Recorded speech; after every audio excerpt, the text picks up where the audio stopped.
One is it is fickle, second is it is impulsive, third is it is very turbulent, and fourth is it is unyielding. Now before we go into the solutions, Bhagavan gave the solution as practice and detachment. So what is the definition of mind first of all?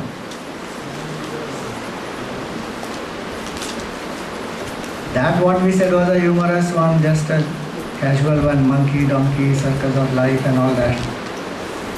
But by itself if you analyze, especially those of you who are new, what is the mind?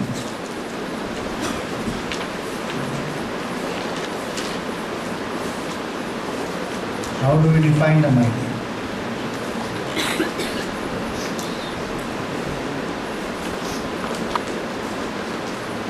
Emotion,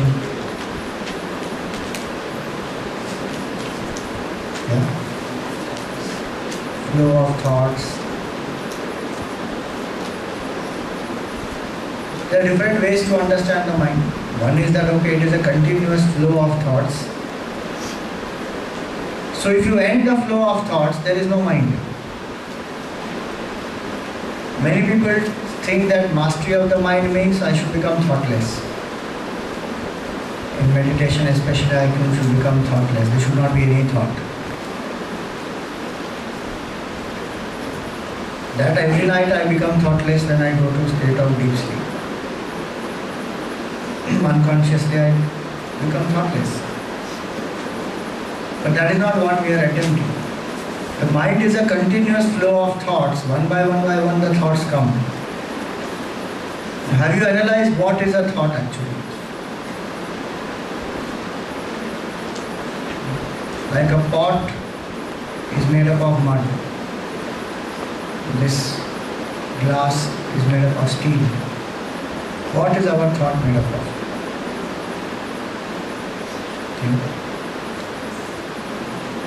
Yeah?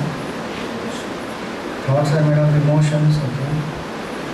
Emotions are felt by us, verbalized by us through thoughts.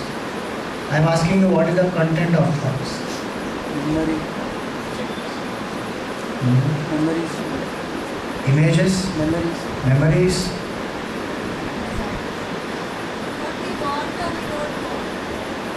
So those are desires, what we want, we don't want.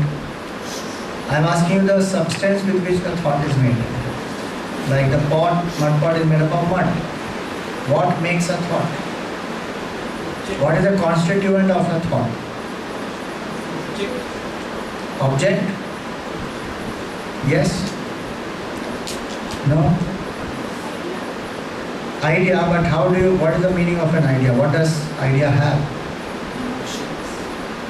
Emotion. Content of a thought is very different.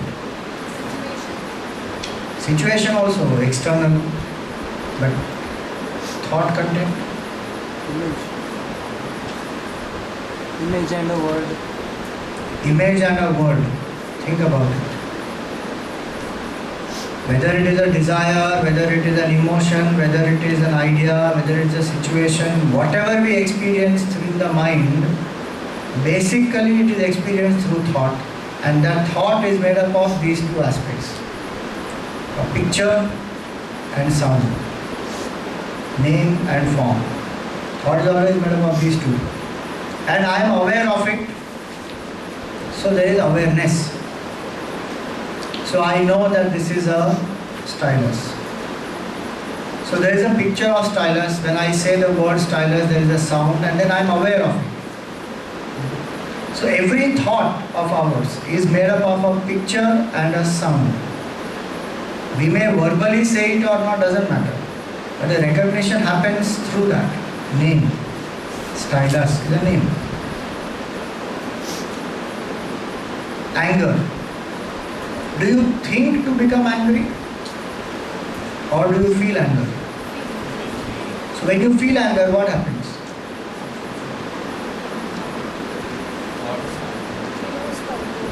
Feelings come to mind, but how? You feel irritated, you feel restless, you feel angry. But what is happening in the mind at that time, if you have analyzed? Thought process. Reaction, yeah, but there is a thought flow, fine. What is the image in your mind? I said thought is image and name, right? Word and form. Whatever I am angry against, that image is there in my mind. That sound is there, that name is there. And then continuously thoughts are coming against that. So thought, whether it is a desire, even if you say desire, that I want something, I don't want something. What is that? It is always in terms of picture. So our mind actually thinks in terms of pictures, not in terms of words. And you just imagine how much of our time, education and effort goes in words. And we are not alert and careful of the pictures that we take in. It is a picture which forms our mind. It is a picture which creates a desire. There is some new flavor, new format of a donut. Now, what is that? What does that mean? You don't know? Come on man, you are supposed to know. That MOD advertisement that came, they have introduced some new thing. Forgot the name. What is that? Donuts. Cronuts. Cronuts. A small thing it is. This much only. Donut is big round one. They were small one. Now if you desire that, what is that desire? That picture there. Yeah, I want it. But first is in picture. Whether it's an emotion, whether it's a desire, whether it's a future idea, whether it's ambition, whatever it is, mind makes picture first. And mind understands pictures more than it understands words. And today with the world in which we are living, there is so much of sensory stimulation available to us. Pictures constantly being bombarded and we are not alert. So our mind is made up of the thoughts. Thoughts are made up of picture and sound, name and form. So extremely important it is to be alert and aware of what names and forms are going into my mind. There has to be a filtering process. I can't allow anything and everything to go inside my mind, because the moment the senses are left wide and anything goes inside, remember what goes in only will come out. That will churn in the mind. That will create desire, that will create anxiety, that will create many things. So one should be very aware and alert. So in the practice, the first part of practice, the basics of mind management starts with sense management. Because I must control the inputs that I take. If I don't manage to control the inputs, to control the mind is really tough. I'll come to that how senses are so important. They are the gateways through which we gain all our experiences. We have 5 senses of knowledge. What are the 5 senses of knowledge? Anyone? Eyes, ears, nose, tongue, skin. So seeing, hearing, tasting, smelling, touching. These are 5 faculties through which we gain knowledge. And so what is coming into our mind, one should be very, very careful of that. Because if we are not alert of that, we cannot control our thoughts. Those who want to manage their mind, master their mind and have no mastery over the senses will be in a very pitiable condition. So in this Gita, that is what we have, verse number 60 in chapter 2, the Lord gives us this shloka to caution us that what is the importance of sense management. In a seeker's life, anybody who wants to master the mind, sense management is the first step. So let us see. Yatato hyapi kaunteya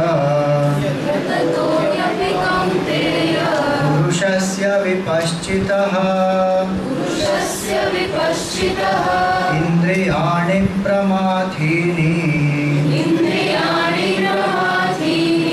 हरन्ति प्रसभं मनः.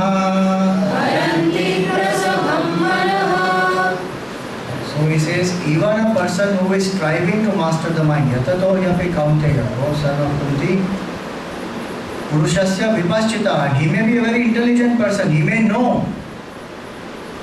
Let us say somebody has a diabetes and they know that this rasgulla is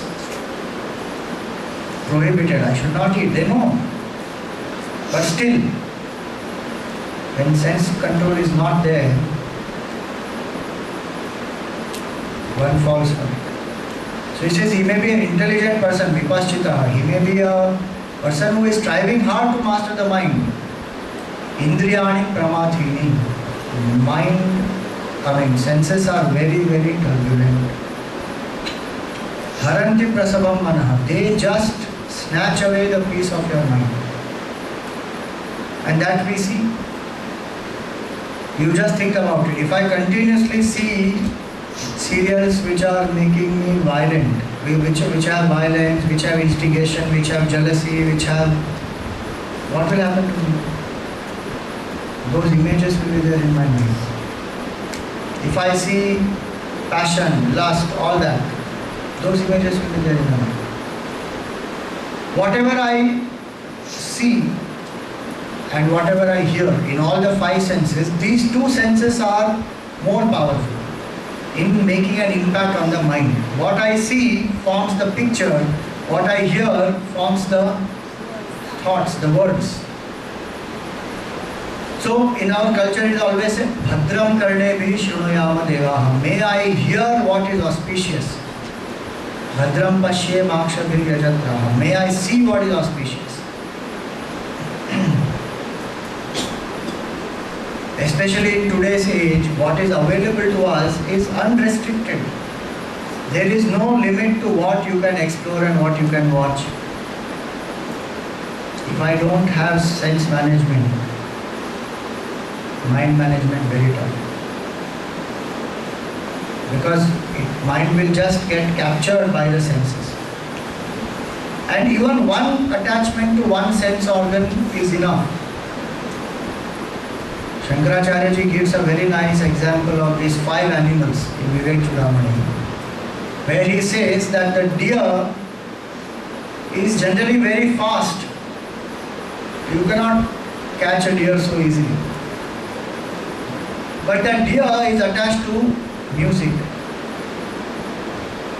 especially the stringed instruments. So the hunter who wants to catch the deer plays some music. Deer slows down and stops. Straight away he is the target.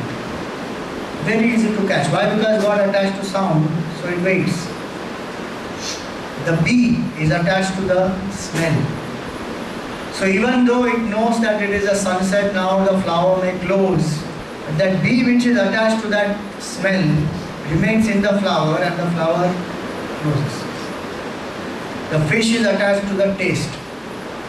So though it knows that it's a bait, it just gets hooked on. The moth is attached to the form. So you will see so many times in the rainy season, so many of these moths and flies and all, they come and they get immolated in that fire or tube light. And the elephant is attached to touch. So the elephants walk very casually, not being alert, touching each other. And the huge pit which is dug there, covered with some branches and leaves, the elephant is not alert to that, gets captured. So these five examples are given by Shankaracharya, and he says that each of these animals is attached to only one sense organ and it gets destroyed. What to talk about human being who is attached to all the 10? Imagine our condition. Where will our mind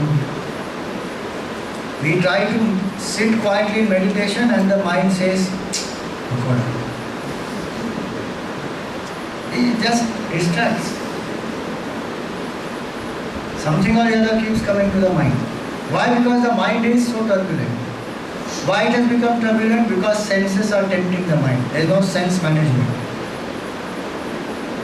And this sense management is the first step. So he says that even an intelligent person, though you may know, many people say, Swamiji, I know a lot of things, but I am not able to apply. Why? Because sense control is not there. Just think about it, how much of energy must be conserved to achieve great things. If Sachin Tendulkar could play even at this age of 40 and maintain his fitness, how much sense control he must have had? You just see the contrast in their lives. Okay? Vinod Kambli and Sachin Tendulkar, both of them were playing together. And his coach, their coach was common, and the coach always thought that Kambli is more talented than Sachin. Kambli is in hospital right now. And where is Sachin Tendulkar? What level of fitness? If you see, one of the main reasons why this has happened is lack of sense control in Vinod Kambli. No control. Went into drinks, went into partying, went into so many other things. Got distracted. So if I want great achievements, I must have that much of energy, I must have that much of focus. So sense management is very important for conservation of energy, for remaining focused in life, and at the same time to have control over our own mind. Doesn't mean that we don't enjoy our life, but we enjoy with mastery. Not that whenever the senses tempt me, I will get carried away. So another example given here is that if we don't have sense management, our life will be like a boat which has no boatman. And imagine a boat which is tossed up in the oceans without a boatman to guide. That boat will just get destroyed. It will not reach the shore at all. So two aspects here the Lord gives and emphasizes that sense management is very, very important. And remember to whom he is saying this. He is saying this to Arjun. If you know one of the names of Arjun, it is Gudakesha. Gudakesha means one who has mastered sleep, indicating his mastery over all the senses. Even to such a person, that's why he says that even to an intelligent person, the senses can pull you down. They are very powerful. Never, never underestimate the power of our own senses. So what do I see when I open the newspaper? Where does my mind go? If it goes straight to Bombay Times, then it means something. If it goes to a speaking tree, it means something else. If it goes to sports, it means something else. When I go on the internet, what do I browse? See? This is about seeing. Same way about hearing. How much time do we gossip and how much time is constructive talk? Few moments of gossip and whole Ramayana happened. Just think. Mantra spoke only for a few moments to Kaikeyi. Entire Ramayana happened. And nowadays serials so enough are there which will show you. Even if you don't know how to instigate somebody, you can learn very easily. Just put on a channel and watch one serial, you know immediately how to be instigating somebody. So how to manage our own senses is a very, very big responsibility. A few points in that sense management is what we will discuss now. This is the first one. Deny to the senses what is harmful to the senses. Very practical, simple point. If I know smoking is bad, I should just stop it. If I know that keeping up till late in the night is not good for the body, because body is not made for that. Lot of acidity, ulcers, so many things happen.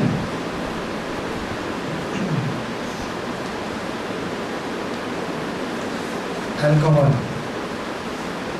What a strange thing, I tell you. Alcohol is. If we celebrate also, we drink alcohol. And if we are in depression also, we drink alcohol. Either ways. In that we practice equanimity. Same in pleasure and pain, success and failure. What? Either ways I drink alcohol. I am same. We know it also. That's why I said, even though you know it, there is no sense control. How there will be control on the mind? This I am talking other examples of smoking and alcohol and keeping up till late night. But even on food, how much of fried stuff? And world is enough and more there to market. What was that line? Lays had none. You can't stop with one. You can't just eat one. No one can eat just one. No one can eat just one. So keep eating.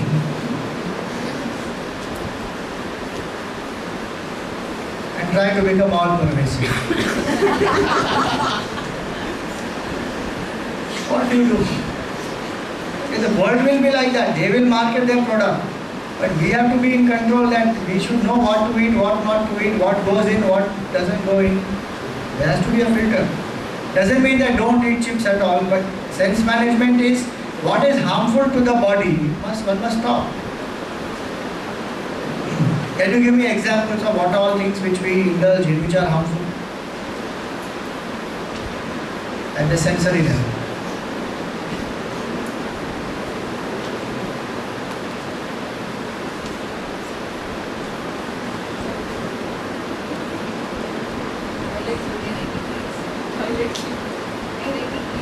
Coke. They are saying. Huh? Negative thoughts. Oh, that is a thought level. No, I am talking at the sensory experience level. That what you see, hear, taste, smell, touch. In that, what are we indulging in which is harmful to us? Non-vegetarian food. Very harmful. Not made for it. Computer or TV for long hours. Okay.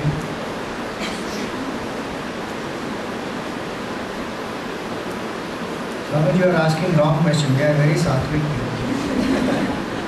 We don't know what is harmful. We indulge only in good things.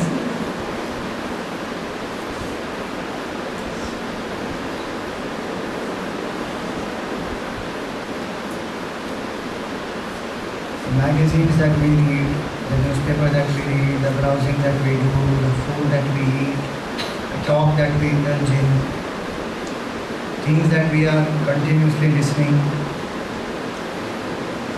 So many things that one does which may be harmful, one must deny, saying, no, this I will not do. And if you put your foot down and say, no, I will not do this, you will see that willpower increases. When I do something when knowingly which is harmful for me, not only I harm my body, but it dents my willpower. Impression goes into the mind saying you are a weak fellow, you can't follow your conviction. You are a slave of the senses. So when I know that something is harmful and I still indulge in that, that is a greater harm than actual the physical harm which happens.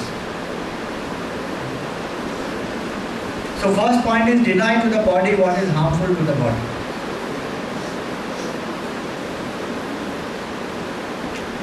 Second point there is delay the gratification.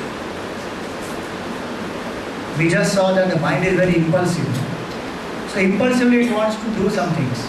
Impulsively it may want to read. Let us say in the morning, newspaper comes. First thing I want to do is read newspaper. Nothing wrong, one can read also. But if I have something urgent and important to finish, but yet I am so tempted and I cannot leave that, then I should delay the gratification, thinking not now, after 1 hour I will do. If I am studying something and I am impulsively tempted, that India-West Indies match is happening, I must go and see. I should say, okay, 1 hour, after that I will go. Just delay that gratification. What happens when we delay the gratification? We obtain a certain control in our mind. We don't fall to the whim and fancy of the mind. It is not to deny, but it is to delay. So if there is a strong urge to go and drink some, what is that coffee? Starbucks coffee. I have an important thing to finish. But no, everybody is going, let me also go. Wait, saying, I finished this after 1 hour. So if you delay the gratification, many times it is like such a thing that the desire is so momentary and impulsive at that point in time, but if you delay it, it will go away. You won't even bother after it. So the delay either may let the desire go away, or if the desire remains, you enjoy, but you are a master there. You have not been a victim of that desire. So that is sense management. You can apply this in many places. Impulsively, I want to attend a phone call. I am doing something important, cooking near the gas, and then a phone call comes. Either I should go away from there and take the call, or let the call go. I will take later. Driving. I always tell people that phone call is a request for your time. That's all it is. And it is meant for communication, it is not meant for long conversation. No, Swamiji, that you can say, but our life is on phone. Phone is my life. Fine, you may use it for conversation or whatever you want to use it for. But remember, it's only a request that do you have time, I want to talk to you. That's all it is. Why do I have to respond to the call immediately when I am doing something so important? Driving, I am at risk, is okay. I may think that my life is anyway useless, doesn't matter. But there are other people, their life is important, Baba. Why take unnecessary phone call while driving? And nowadays there are enough more distractions on that. You may not take the physical phone and start talking. You may connect it to through that Wi-Fi to your, what is that? That sound system there. Or that is in sophisticated cars. Otherwise you put a Bluetooth. Attention is still diverted. No? And many times the person has to see in that sound system, oh, now phone is connected or not. And press some button. Your attention is gone from what you are driving. So what is so urgent? You can just delay. Saying, okay, I will park my car and talk, or I will return the call later. So delaying gratification is another important step where I can master my senses, I can master my own mind. So first is deny what is harmful, second delay the gratification. Third is sensitize the senses. Our senses have lots of power. Eyes, we don't know the power of our eyes, the power of listening, the ears, power of speaking. Do we cultivate those powers? We hardly do any cultivation of the powers. We don't train our senses at all. Just like you go to the gym and you train the body and the muscles are built, and so many things which are dormant in us, they can manifest. Same way our senses have a lot of power. We can sensitize our senses. In one of our camps we did that 10 years ago. This sensitize the senses we have been saying it for a long time. 10, 12 years ago. In one camp here only we did that. We made laddu with some 50 items. And you have to eat that laddu and find out what are the ingredients of that laddu. And hardly people were able to name 6 or 8, maximum 10. Why? Because we have not cultivated the power of taste. So we are not conscious what we are eating. We are eating vegetarian food or non-vegetarian food, sometimes we don't know. Because while watching TV we are eating so-called vegetarian, but what else has gone inside? No idea. Happily we are watching. It's over also, filled. Because that's the way we are. They've not developed that subtle difference of taste. I know somebody who can just smell and tell you that salt is less, haldi is more, mirchi is less, jeera should be put, pepper is too much. You can just smell and tell. And you don't need some great siddhis for that. It's simple, just be aware of what you are eating. So each of our senses, the power to listen, how many people actually listen? We do filtered listening. We don't listen actually. In Vedanta we say that if you listen carefully and attentively with a single pointed mind, realization will be instant, here and now. That's the power of listening. So listening, speaking, seeing, power of touch.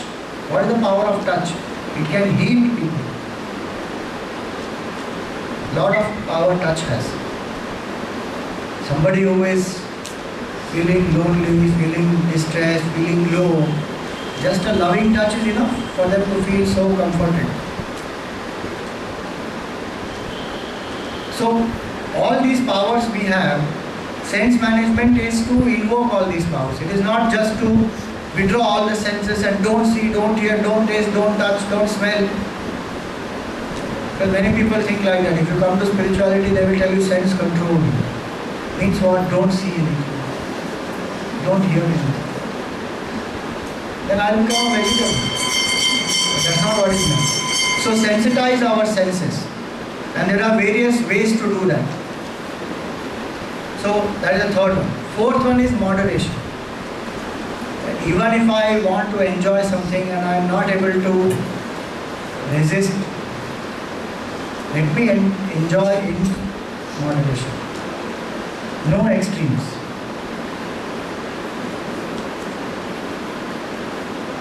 If there is jalebi, eat 2 jalebis. Enjoy moderately.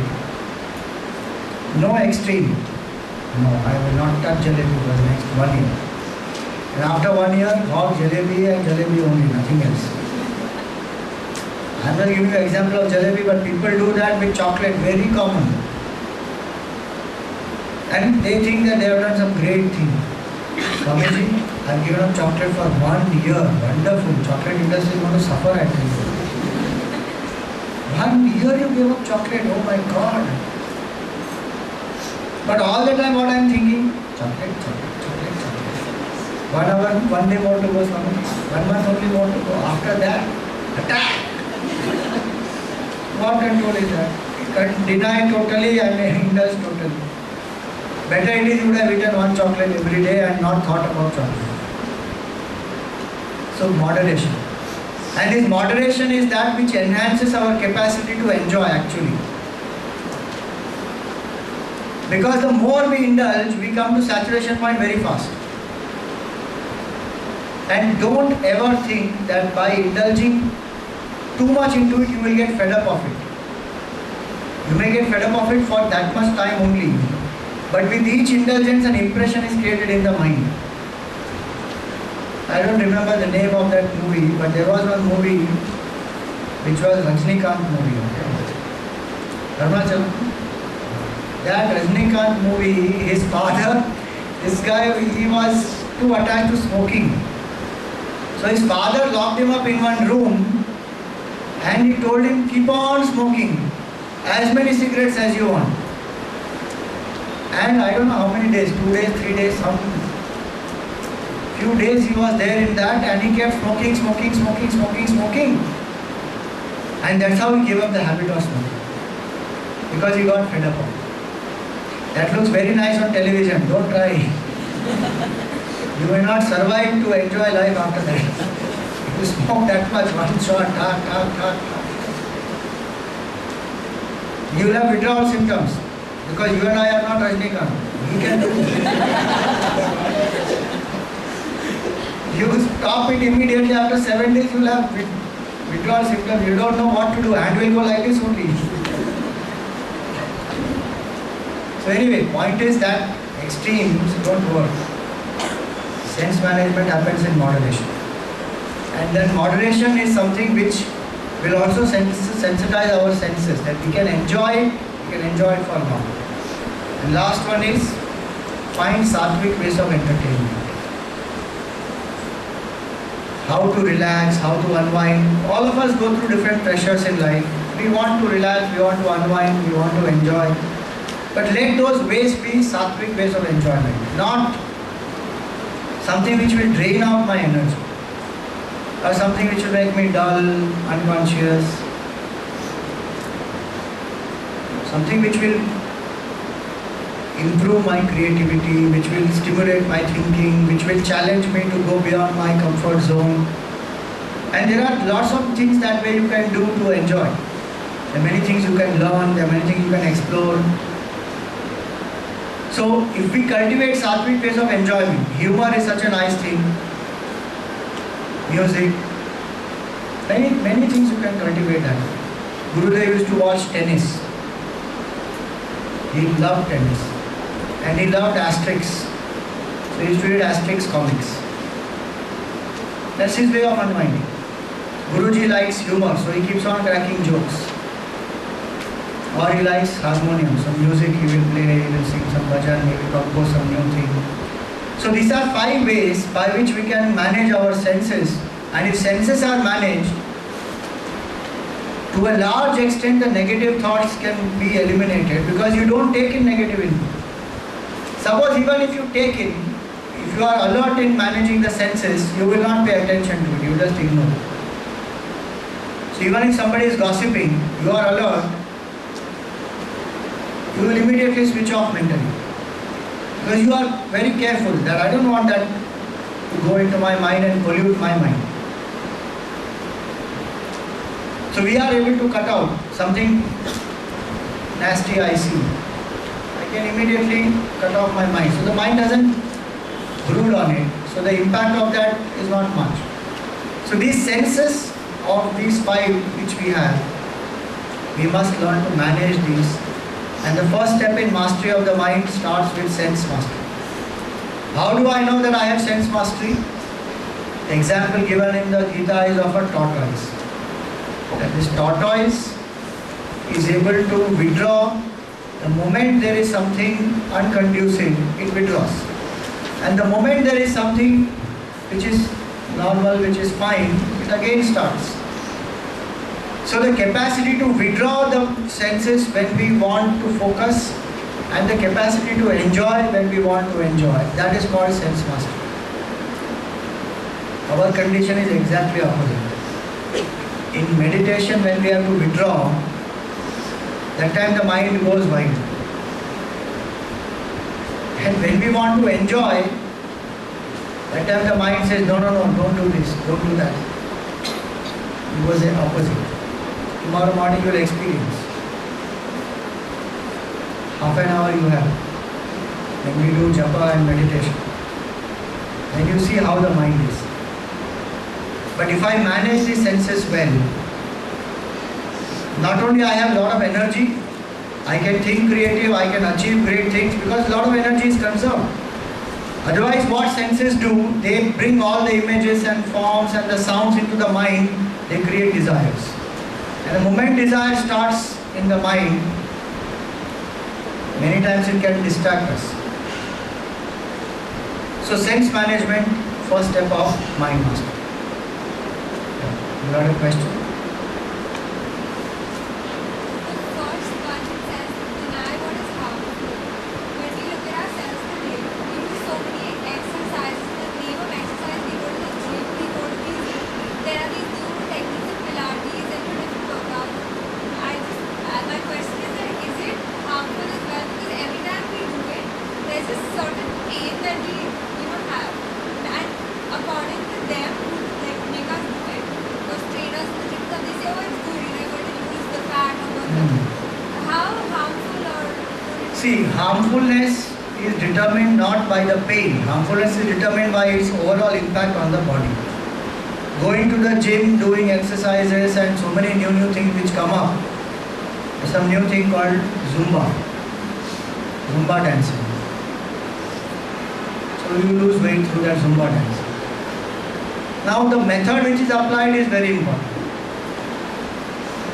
If you go step by step, it cannot harm you. I don't know how the trainers are doing it, but warm-up is a very important aspect. One has to warm up. People don't give attention to warm-up. They think warm-up is a waste of time. I want to do the cardio, I want to do the treadmill, I want to do the weights, I want to do other things. Then your body and the muscles which are stiff are not ready for it. Then you are pushing it, it will pain only. But if you do the warm-up, number one. Number two, the speed in which you are doing. Everybody's body has a certain speed. And you have to raise that speed slowly. And suddenly you cannot start jogging at the speed of 8 or 10. Your body will just collapse. Slowly one has to build. Start with jogging at 5, 5.5, 6, 6.5, 7. Go like that. Jogging or walking, whatever it is. So speed is important, warm-up is important, duration is important. All that if you take into consideration, then it is not harmful. What is harmful is going into excess there also.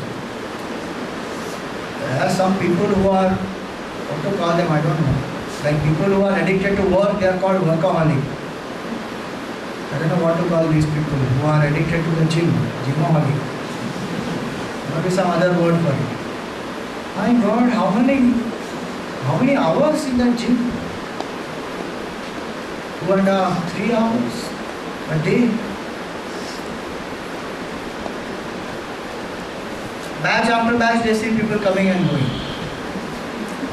This fellow will still be there. Every possible equipment which is there, he has to utilize it to its full potential.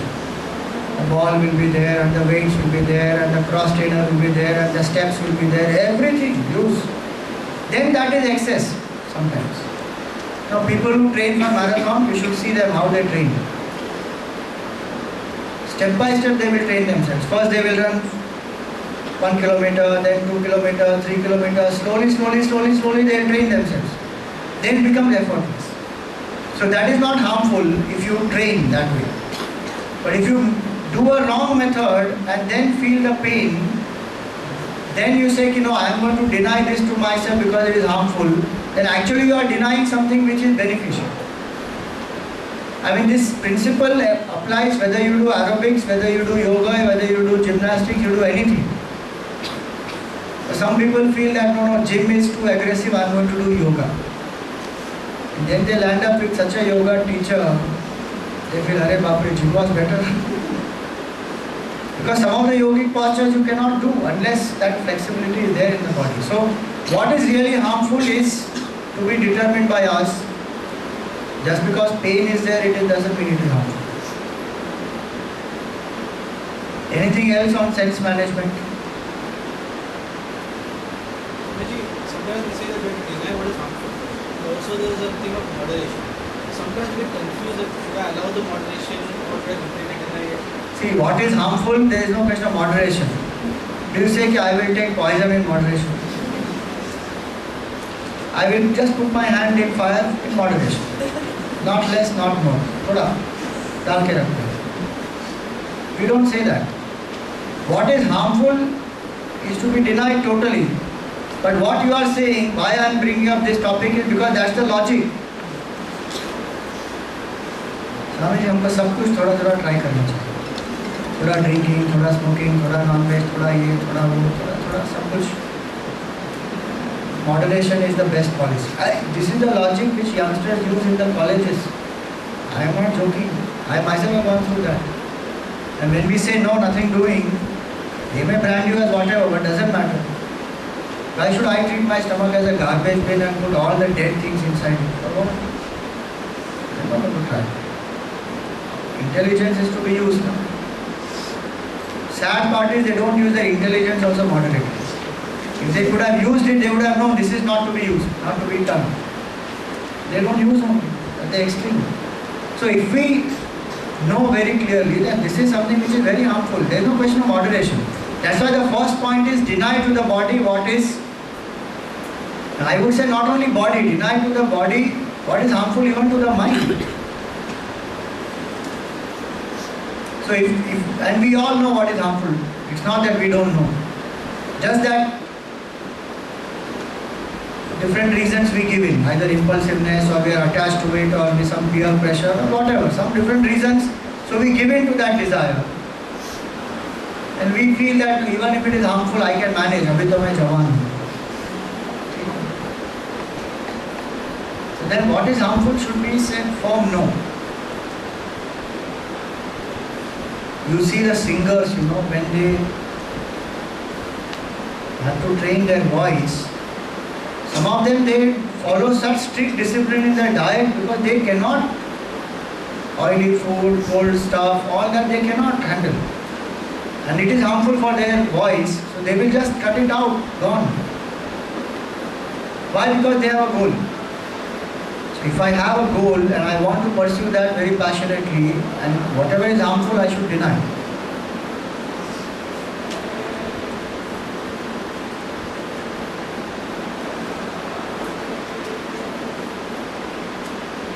Yeah.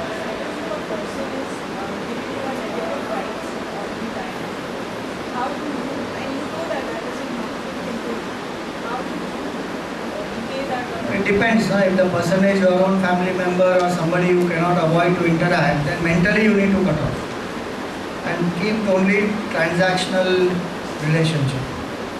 And if somebody else who is not so daily interactive person, so then if you know, you communicate and you keep your distance.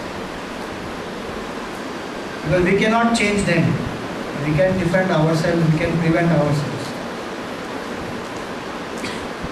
Another way to do it is deal only with the positive aspects of that person.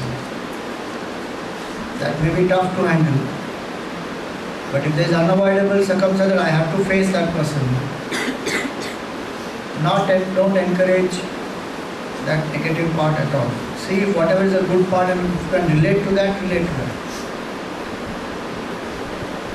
Okay, so right now we stop here. You have dinner and then we meet here again. One of the ways to master the mind is also to get out of self-consciousness. And doing anything in public breaks that self-consciousness. You break out of the shell also. So when you come back here, we are going to give you some different exercises to do, which you have to practice. You may have to do it tomorrow also through the day. And before the valedictory, we will have a certain performance also. So when you come back, we will take that up. Om Purnamada Purnamidam Purnat Purnamudachyate Purnasya Purnamadaya Purnameva Vasishyate Om Shanti Shanti Shanti Hari Om Shri Guru Namaha. You will be divided into groups and then the activity will be as a group and everybody in the group must participate in that.